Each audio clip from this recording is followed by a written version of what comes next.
Nangako ang Panginoong Diyos sa kanyang huling gawaing pagliligtas na kanyang palalakasin, tutulungan at aalalayan ang kanyang tunay na bayan hanggang sa makamit ang pangakong kaligtasan. 14 na taon na ang nakalilipas nang ilagay ng ating Panginoong Diyos ang itinalagang leader sa loob ng Iglesia ni Cristo na tumayong magiting mula ng araw na yon upang pangunahan ang buong Iglesia. Ikaw po ang aming inspirasyon at dakilang halimbawa sa mga panahong ito upang maiparating ang pag-ibig ng Diyos at paggabay sa kanyang bayan, upang matiyak na ang bawat hinirang niya ay madala sa uring mature na Kristiyano, kaya marami po ang inspirado na tumanggap ng tungkulin.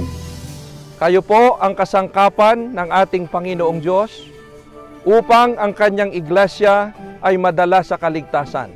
Sa panahon po ng inyong pangunguna, sa tulong at awa po ng Panginoong Diyos, ang inyong pong pagmamahal at pagmamalasakit sa kabuuan ng iglesia ang siyang nagbibigay ng inspirasyon sa pagdami ng mga kabataang kalalakihan na lumulusong sa pag-aaral sa banal na ministeryo taon-taon. Kami po ay nangangako na lagi naming ipadarama sa mga kapatid ang pagmamahal at pagmamalasakit, katulad po na inyo pong iniuukol sa lahat ng mga kapatid.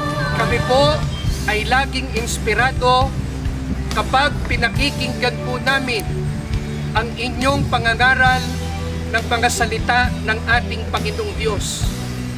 Hindi po kayo napapagod sa inyong pagdalaw upang patuloy na palakasin ang pananampalataya at pag-asa ng mga hinirang ng Diyos sa buong mundo.